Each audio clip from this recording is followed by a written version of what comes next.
চ' এইটো ভিডিঅ' মিঠা খাই ভাল পোৱা সকলৰ বাবে, স্পেচিয়েলি যিসকলে কাষ্টাৰ্ড খাই ভাল পায়। ঘৰত বোলো কেতিয়াবা মাজে সময়ে কাষ্টাৰ্ড বনাওঁ, চ' আজি ভাবিলোঁ ভিডিঅ' এটা আপোনালোকৰ মাজলৈ এৰি দিওঁ।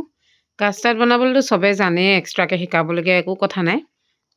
মই বেছি কাষ্টাৰ্ড বনোৱা নাছিলোঁ বাৰু, ঘৰত মানুহ কম কাৰণে আধা লিটাৰ গাখীৰ লৈ কাষ্টাৰ্ড পাউডাৰখিনি ডাইৰেক্ট দিলে গুটি গুটি বান্ধি যায় কাৰণে গাখীৰ অকণমান গৰম হোৱাৰ পিছত হালকা অকণমান গিলাচত উলিয়াই তাৰ লগত কাষ্টাৰ্ড পাউডাৰখিনি মিক্স কৰি গৰম গাখীৰৰ লগত মিলাই দিওঁ।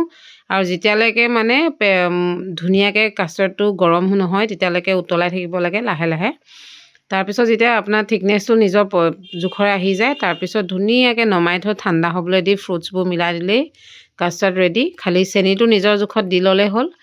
এয়া কাষ্টাৰ্ড মই বনাই ল'লোঁ। মই খালি কাষ্টাৰ্ডত মানে চব ধৰণৰ ফ্ৰুটছ দি বেয়া পাওঁ খাই। বেছিভাগ কল আৰু ডালিম আৰু মই কিচমিচ, কেতিয়াবা কাজু চাজু থাকিলেও দি দিওঁ। আজি কাজু নাই যেনিমান, গতিকে এইকেইটা বস্তুৱে দিলোঁ, দি মিক্স কৰিলোঁ। আৰু এনেকৈ দেখিবলৈও ধুনীয়া লাগে ন। ডালিমকেইটা মানে এনেই খাই ভাল নালাগে, কিন্তু কাষ্টাৰ্ডত দিলে ডালিমকেইটা খাই কিন্তু যথেষ্ট ভাল লাগে। আৰু বনি গ'ল, কাষ্টাৰ্ড ৰেডি হৈ গ'ল মোৰ। কাষ্টাৰ্ড এতিয়া খাব পৰা হৈ গ'ল। আশা কৰোঁ কাষ্টাৰ্ডটো সকলোৱে প্ৰিয় বস্তু হয়, গতিকে মোৰো প্ৰিয়। আৰু এইফালে মই কাষ্টাৰ্ড খাব লৈছোঁ। আৰু মোৰ মুখৰ এক্সপ্ৰেশ্যন দেখি আপোনালোকে গম পাইছে চাগে কিমান অপূৰ্ব সুন্দৰ হৈছে বনোৱাটো।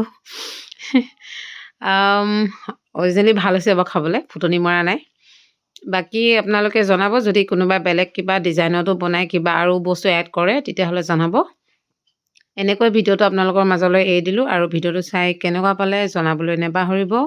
আপোনালোকৰ ৰিভিউবিলাক দিব, ৰিভিউবিলাক পাই থাকিলে ভাল লাগে।